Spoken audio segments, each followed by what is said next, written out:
விடுதலையை வேண்டி நீண்ட காலமாக நடைபெற்று வருகின்ற பல நூற்றுக்கணக்கான போராட்டங்கள், சாத்திக போராட்டங்கள், அகிம்சை போராட்டங்கள், பல்வேறுபட்ட போராட்டங்கள் நடைபெற்றுக் கொண்டிருக்கிறது. அன்பு உறவுகளே, இன்றைக்கு நீண்ட காலமாக தமிழ் மக்கள் வாழுகிற வடகிழக்கு இலங்கை முழுவதிலும் வாழுகின்ற மக்கள் ஒரு காலகட்டத்திலே பலர் சந்தேகத்தின் பேரில் கைதுகள் செய்யப்பட்டு பல சிறைச்சாலைகளில் வைக்கப்பட்டு படிப்படியாக விடுதலையாகி இன்றைக்கு 10க்கும் மேற்பட்ட தமிழ் அரசியல் கைதிகள் 30 ஆண்டுகளுக்கு மேலாக கண்ணீர் வடித்து கொண்டு கல்லறைக்குள்ளே இருக்கிறது போல இன்றைக்கு சிறைச்சாலையில் வாழ்ந்து கொண்டிருக்கிற மக்கள். ஒரு சிறைச்சாலை என்பது ஒரு மனிதன் வாழ்வதற்குரிய இடம் இல்லை. அந்த இடம் அந்த இடத்திலிருந்து திருந்தி அவர்கள் குடும்பங்களோடு சேர வேண்டும். ஆனால் இலங்கையில் இன்றைக்கு நீண்டதொரு காலமாக சிறையிலே வாடிக்கொண்டிருந்து கண்ணீர் வடிக்கிற இந்த தமிழ் அரசியல் கைதிகளின் விடுதலைக்காக வேண்டி இன்றைக்கு குரல் அற்றவர்களின் குரல் அமைப்பின் ஏற்பாட்டில் பல ஆயிரக்கணக்கான மக்கள் இந்த சங்கிலியன் பூங்கா, அதாவது கிட்டு பூங்கான்றது தமிழில் விடுதலை புலிகளின் காலத்தில் அமைக்கப்பட்டது தான் இந்த கிட்டு பூங்கா. இந்த புனித பூமியிலே இந்த போராட்டம் நடைபெற்று கொண்டிருக்கிறது. அந்த வகையில் உள்ளுக்குள்ளே நாங்கள் வருகிற பொழுது வெளிக்கடை சிறைச்சாலையில் எப்படியெல்லாம் துன்பங்கள் இருக்குமோ அதே வாரங்கள் கண்ணால் இரத்தம் வடிகிற மாதிரியான ஒரு காட்சி அமைப்பொன்றிருக்கிறது. என் தாயத்தின் உறவுகளே, உலகெங்கும் பார்க்குற உறவுகளே, இன்றைக்கி தமிழ் மக்களுடைய நிலைமை இப்படித்தான் இருக்கு. இன்றைக்கி மக்களுடைய கண்ணீர் இரத்தமாக மாறி இரத்த கண்ணீர் வடிக்கிற ஒரு சூழ்நிலையில் இன்றைக்கு சிறைச்சாலையில் வாடிக்கொண்டிருக்கின்ற உறவுகள், அந்த உறவுகளை கொடுத்துட்டு வெளியில் இருந்து கண்ணீர் வடிக்கிற உறவுகளை வெளிப்படுத்துகிற முகமாக இன்றைக்கு இரத்தத்தின் அடையாளமாக காணப்படுது.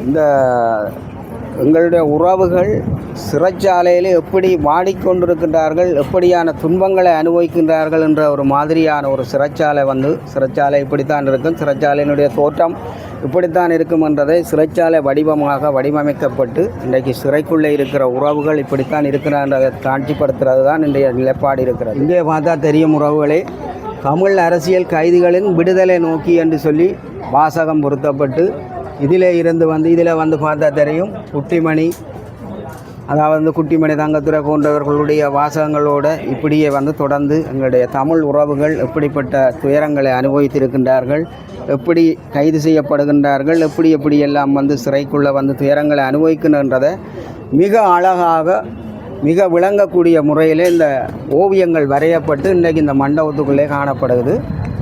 இருக்கிற இதுகள் எல்லாத்தையும் நாங்கள் இந்த பதிவில் கொண்டு வரோம். அதோடு அந்த அரசியல் கைதிகளுடைய உறவுகள் இன்றைக்கு இந்த மண்டபத்தில் இருக்கிறார்கள். அவர்களையும் நாங்கள் சந்திக்க இருக்கிறோம்.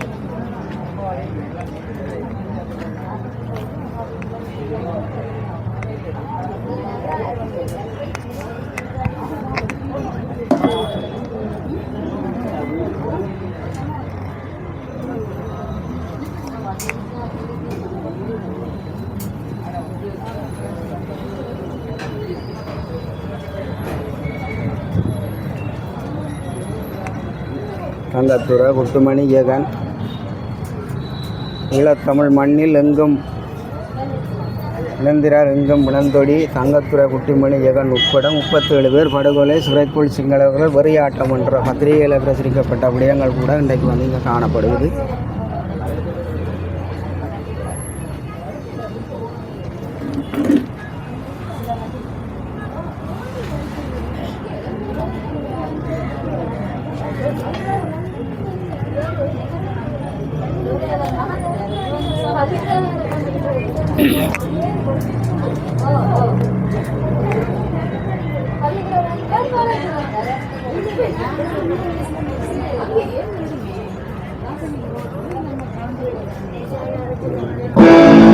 எங்கள் தமிழினம் தூங்குவதோ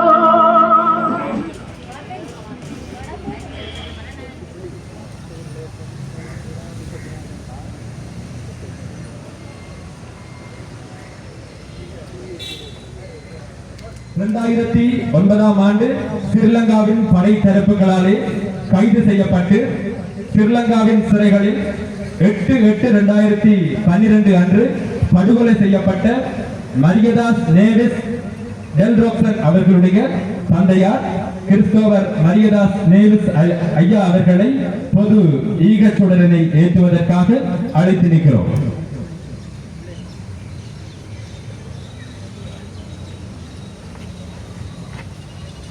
2009ஆம் ஆண்டு ஸ்ரீலங்கா அரச படை தரப்புகளால் கைது செய்யப்பட்டு ஸ்ரீலங்காவின் சிறைகளிலே 2012ஆம் ஆண்டு படுகொலை செய்யப்பட்ட மரியதாஸ் நேவிஸ் டெல்ராக்சன் அவர்களுடைய தந்தையார் கிறிஸ்தோபர் மரியதாஸ் நேவிஸ் ஐயா அவர்களினால் பொது ஈகச்சுடர் தற்பொழுது ஏற்றப்படுகிறது.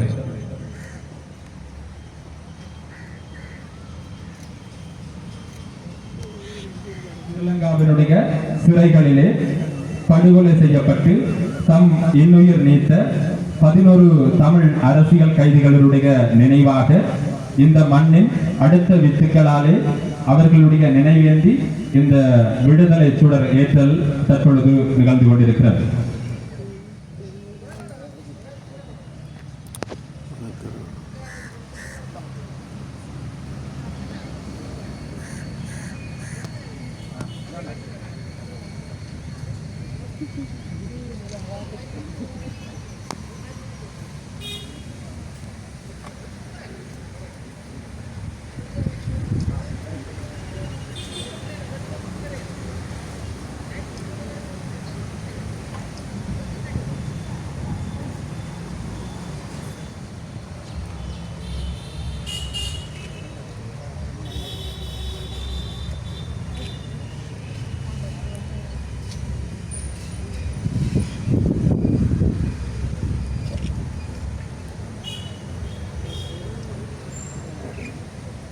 ஸ்ரீலங்காவினுடைய சிறைகளில் இனப்படுகொலையினுடைய அங்கமாக படுகொலை செய்யப்பட்ட தமிழ் அரசியல் கைதிகளின் நினைவாக தற்பொழுது அவர்கள் நினைவை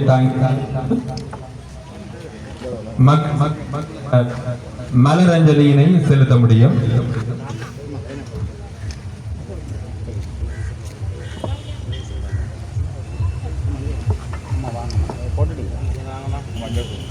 கொண்டு மெல்ல மெல்ல மலர்களினால் பூசிப்போம், மெல்ல மெல்ல மலர்களினால் பூசிப்போம்.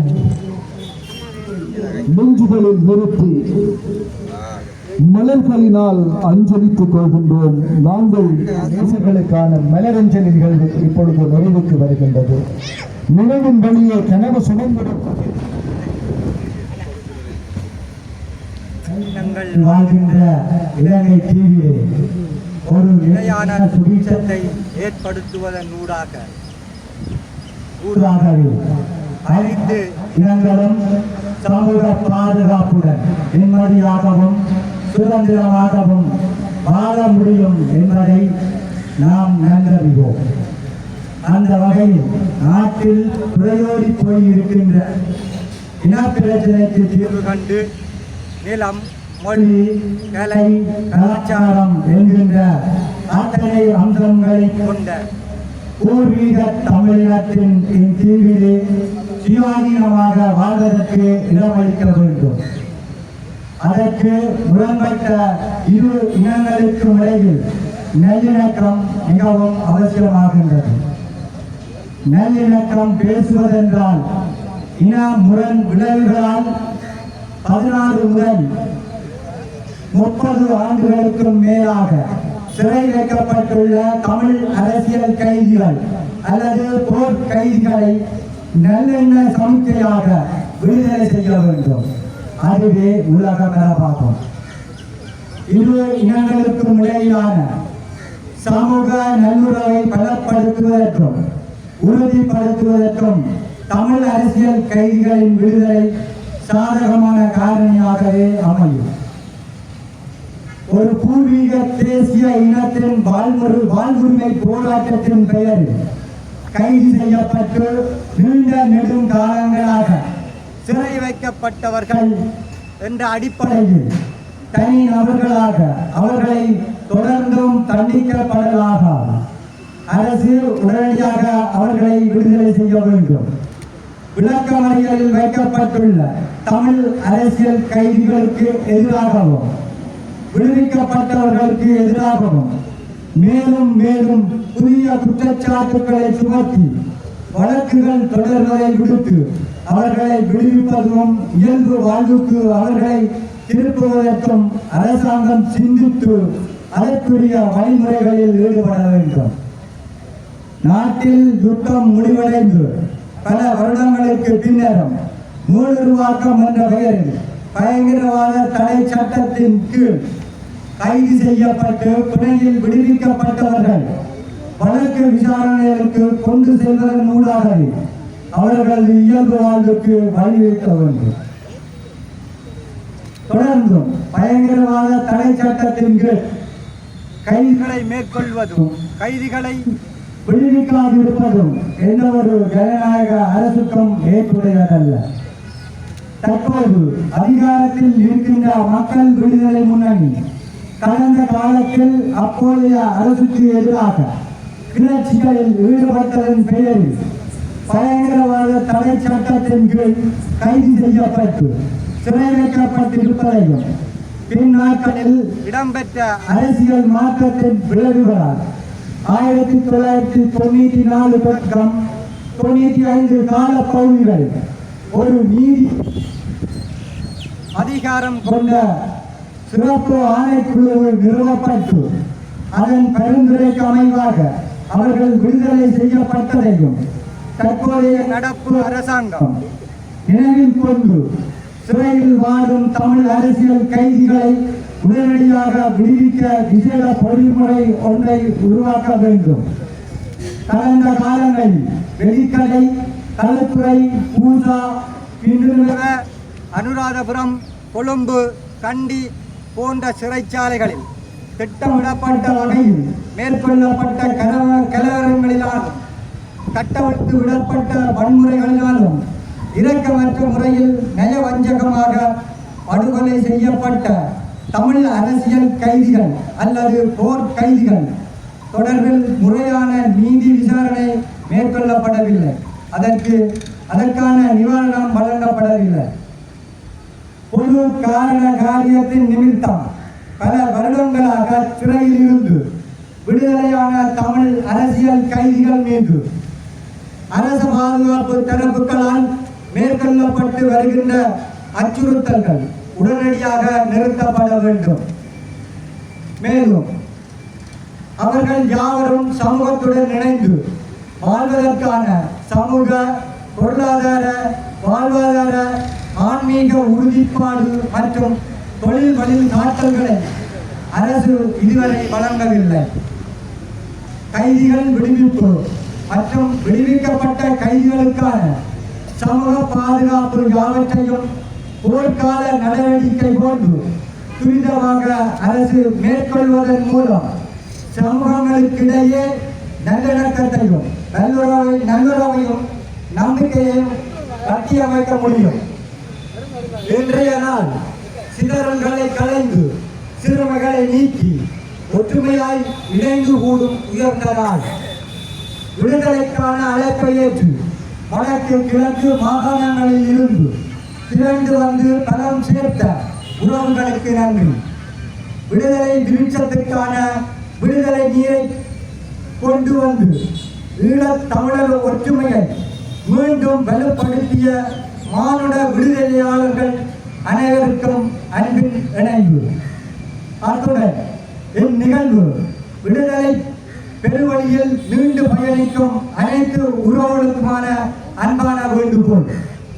தள வேறுபாடுகள் இல்லாமல், கருத்தியல் இடைவெளிகள் கொள்ளாமல், காலத்தின் மாறுதல்களை ஏற்று எதிர்கால இளைய தலைமுறை தலைமைத்துவத்தின் கீழ் அணி திரள்வதற்கும் அவர்களை வழிப்படுத்துவதற்கும் ஒன்றிணைந்து விடுதலை நோக்கி இணைந்திருப்போம். நன்றி.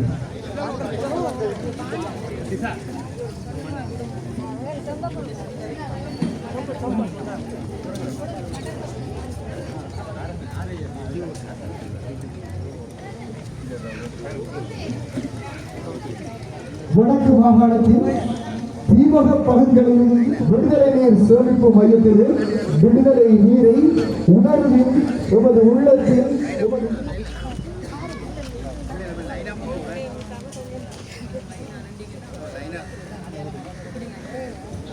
நாங்கள் கலந்து நிற்பது விடுதலை விருட்சத்தின் நீர் அல்ல. நாங்கள் கலந்து நிற்பது விடுதலை விருட்சத்தின் நீர் அல்ல. உடலில் நோய்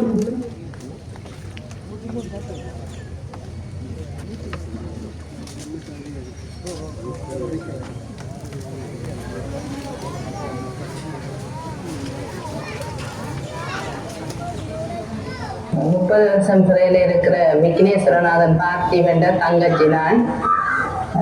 நாங்கள் 95ஆம் ஆண்டு பிரச்சனைக்கு போயிருக்கதான் இவர் எங்கள்கிட்ட சொல்லிட்டு போனவர், நான் கொழும்புக்கு போகிறேன் அப்படி சொல்லிட்டு போயிருக்க. நாங்கள் அப்போ இங்கேருந்து இடம்பெயர்ந்து போய் வெண்ணியில் ஒட்டி சுட்டாலில் இருந்தாங்க. ஒட்டி சுட்டாலில் இருக்கிறதான் இப்படி எங்கள் அண்ணா அங்கே அண்ணாவை அங்கே பிடிச்சு போட்டினோம் என்று சொல்லி சொன்னவர். அப்போ ஏன் பிடிச்சவை எதுக்கு பிடிச்சவை எங்களுக்கு ஒன்றும் தெரியும். அப்போ போனவர் ஒன்றும் இல்லை தானே. நான் அக்காக்கள் எங்கள் பிள்ளைகள் எல்லாரும் போய் பார்க்குறது. அவர் ஒவ்வொரு முறை நாங்கள் இப்போ 30 வருஷமாவே அப்படித்தான் போய் பார்த்து கொண்டு வரோம். 30 வருஷமா இப்போ எங்க அம்மாவும் நானும் அக்காக்கள் போனோம். அக்காவுக்கு ஒரு பிள்ளை, அவர் போய் கொண்டுறாங்க. பேருந்து நான் கல்யாணம் முடிச்சோன்னா எனக்கு 3 பிள்ளைய. அப்போ நான் எங்களோட அம்மா என்ற பிள்ளைகள் அக்காண்ட பிள்ளைகள். இப்போ எங்களோட அக்கா மகனுக்கு 2 பிள்ளை. இப்போ நாங்கள் பேர பிள்ளைகளையும் கூட்டிக் கொண்டு அப்படியே அவற்றை பேர பிள்ளையும் பார்க்க கூட்டிக்கொண்டு அம்மா சொன்னதை கேட்டுதான் நானும் கதைச்சு கொண்டு விட்டுறேன். இப்படி அம்மா சரியா கஷ்டப்பட்டவா, எல்லா இடமும் தெரிஞ்சு எல்லாருக்கும் கடிதம் கொடுத்து 2 பேரும் சரியான கஷ்டப்பட்டு வயது 3 நேரத்தில் அவங்க அம்மாத்தோட பேசுவாங்க. 2 பேரும் சரியான பேசுவாங்க. 2 பேரும் எழுவதும் அவங்க அப்பா அங்க அண்ணா வேறு அவரை பிள்ளைலாம் பார்க்கணும் என்று சொல்லி எங்க அம்மா கடைசி மூச்சை சாப்பிடாம தான் பிடிச்சு கொண்டிருந்தோம். 1 மாதமா சாப்பிடாம இருந்தோம். கடைசியிலே கேட்டவாங்க எனக்கு உள்ள வரணும், தானே ஒரு மாசம் அவங்க அம்மா சமைச்சு கொடுக்கணும்னு நினைச்சு கொண்டு வந்து உயிரை விட்டவா. முதல்ல எங்க அப்பா செத்து 5 வருஷத்துல அவருக்கு மரணோயா கேட்டு நான் ஹாஸ்பிட்டல் எல்லாம் கொண்டு தெரிஞ்சேன். அவருக்கு நான் சொன்னேன் இப்படி பிரச்சனை அதை நினைச்சு தனக்கு இப்படி வந்துட்டு என்ன டாக்டர் சொன்னார், அம்மா நாங்களோட குடிசலாரம் கொஞ்சம் அவட மனசு சந்தோஷமா இருக்குன்னு தான் சொல்லி கொடுக்குறவன் நாங்கள் அவருக்கு அவரை பற்றிய சிந்தனை தான் முழுக்க சாக மட்டும். ஆனா எங்க அம்மா சாகிறது நிறைய அவர் வந்துடுவார் விட்டுடுவேன் தான் சொல்லி கொண்டிருந்தவா. அவருக்கு பெரிய பார்க்காமையா சாக போடணுன்னு எங்க அம்மா தெரியாது.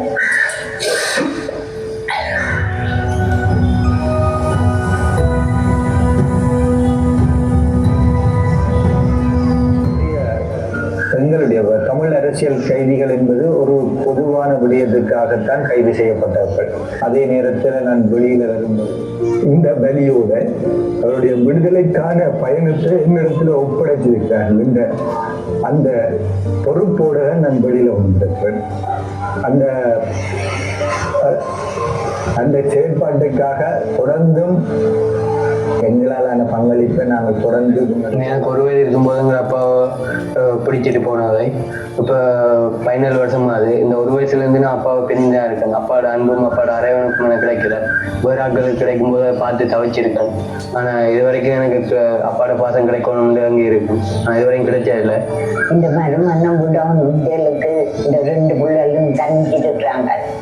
எனக்கு நோடி இப்ப எல்லாருக்கும் வந்து எங்க சொந்தத்திலேயே பார்க்கக்கூடிய 2 வயசுல இந்த 3 பேர் பிறந்தாங்க. அவங்களுக்கு எல்லாம் முதலாவது பிறந்தாள் செஞ்சாங்க. ஆனா எனக்கு செய்யல. அவங்களுக்கு எல்லாம் அவங்க அப்பா பக்கத்துல இருந்து எல்லாம் செஞ்சு கொழுக்கடை எல்லாம் கொட்டி அப்படி எல்லாம் செஞ்சாங்க. ஆனா எனக்கு அப்பா இல்லைன்ற ஒரு காரணத்தால அந்த மூட்டையை கூட செய்யல.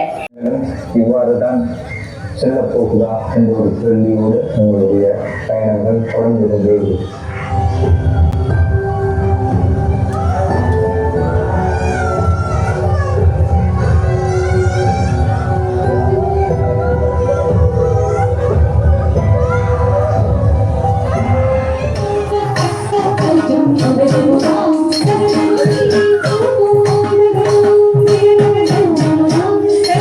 அன்பு உறவுகளே, மிகவும் ஒரு வலி சுமந்த ஒரு நிகழ்வாக இன்று நேற்று நாளை மறுதினம் நடைபெற இருக்கிறது.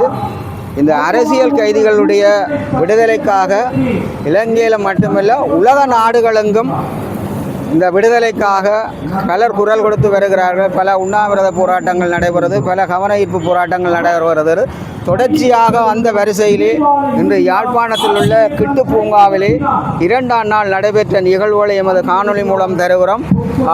இன்னும் எங்களால் முடிந்த பதிவுகளை நாங்கள் ஏற்படுத்தி கொண்டு மீண்டும் ஒரு பதில் காணொளி மூலம் உறவுகளை உங்களை சந்திக்கும் வரை உதயம் யூடியூப் சேனலை நீங்கள் பார்வையிட்டு ஒரு சப்ஸ்கிரைப் பண்ணி லைக் பண்ணி நல்லா பகிரணும் என்று கேட்டுக்கொண்டு அனைத்து அரசியல் கைதிகளுக்கும் விடுதலை வேண்டி பிரார்த்தனையோடு எமது காணொளியை நிறைவு செய்கிறோம். நன்றி, வணக்கம்.